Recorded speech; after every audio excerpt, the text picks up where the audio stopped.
So here's the thing, right? Life, you will only be able to understand it backwards. So what do I mean by this? I mean that you have to live life forward, but you can only understand it backwards.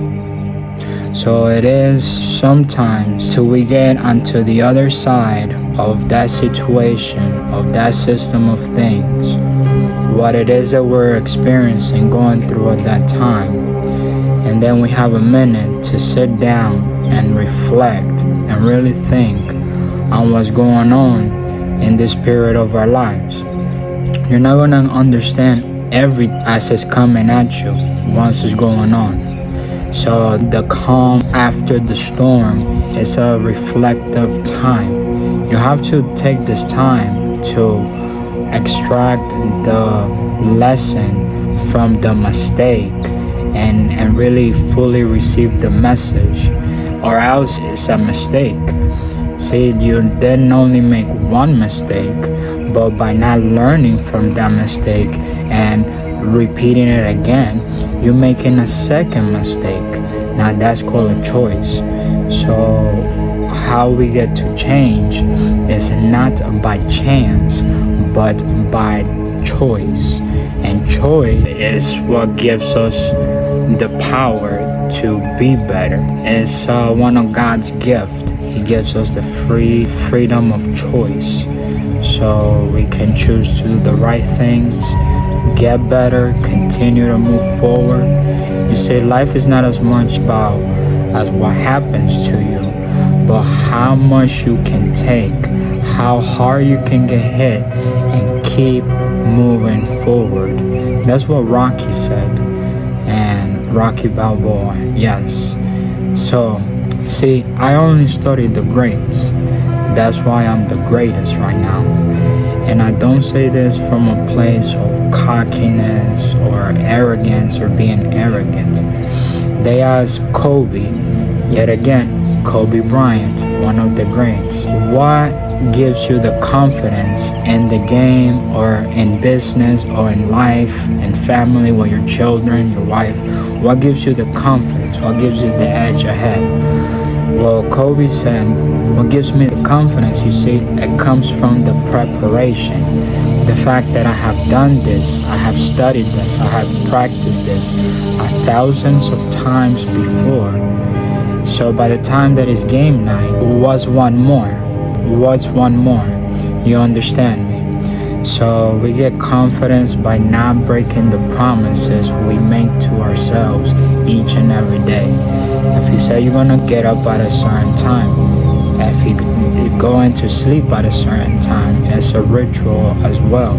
So you should be going to bed approximately around the same time, waking up approximately around the same time. Now the early bird gets the worm. Everybody knows this. Everybody wants to be like Mike. Nobody wants to put in the work in. Everybody wants to be big and strong. Nobody wants to lift the heavy ass weights. Everybody wants to be big, nice and jacked, but nobody wants to eat the calories, eat as much as they need to, or get the proper rest. See, you can confuse. I don't confuse my want for my worth. A person can say, I want $1 million. One question for you. Are you worth $1 million? Do you have $1 million worth of a handshake? Can you make others worth $1 million? And can you manage this? A lot of people, you get the bag right now, but the bag ain't gonna be around forever. Therefore, building generational wealth is key. And we seem to forget once we get caught up with the system of getting the car, getting the house, and working the job. If you this job, you're working on another man's dream, on another man's business. Here goes another question. Why can't you mind your business? Yes, I'm telling you, you are your business. You're your purpose, your dream, your gift, You're your purpose. So you have to be in alignment with all of these things in order to have a fulfilled life. Happiness is fleeting. Happiness comes and go. You can be happy in one moment, and the very next you can be upset. But pride, to be proud lingers. Here goes another thing. So does regret. Regret lingers. So the regret of I should have been, I could have been, but I didn't because I was too afraid to fail, so I didn't try, doesn't exist in my book. Does it exist in your world? No questions, no answers. And a lot of times we are afraid to ask this question because they expose us. It tears apart. It tears us open. So facing the reality of yourself, looking yourself in the eyes in the mirror, and accepting and correcting your fears, facing it head on, is one of the biggest strong suits. That's the men. Adversity introduces the man to himself. So placing obstacles in front of us each and every day, such as working out, running, going to the gym, getting your proper nutrients, getting sleep, staying hydrated, meditating, praying, all these things, mindful walks, getting close to nature, all of these things, worship, and as the spiritual head, which we bring the spirituality into the family, into the home. It's our responsibility as the head. So we follow Jesus as the head, and our wife and our children follow us as the head of the family, just as we follow Jesus. But we have to be a living example of him.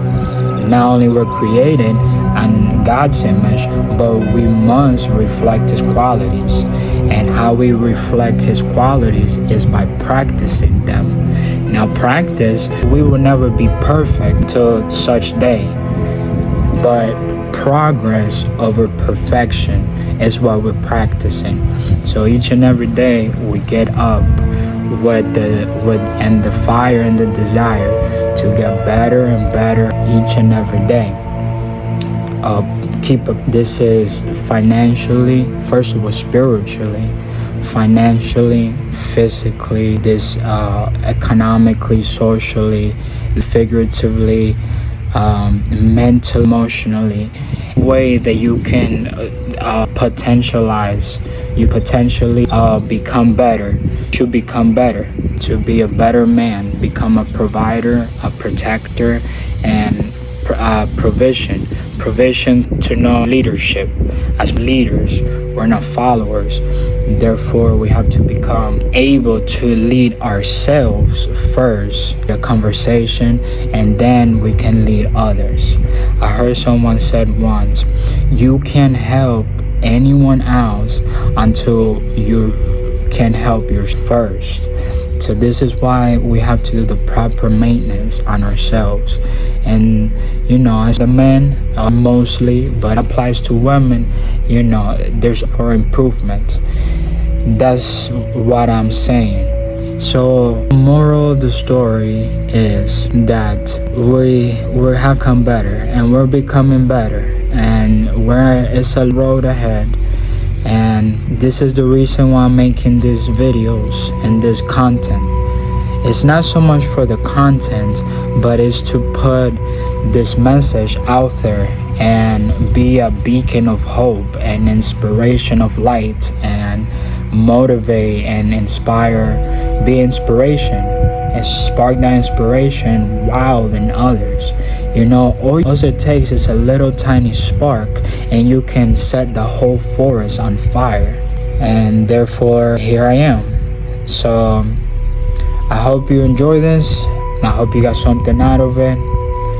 My name is Brian Camacho Fernandez. Subscribe, like, share, comment. What else to say? Be legendary.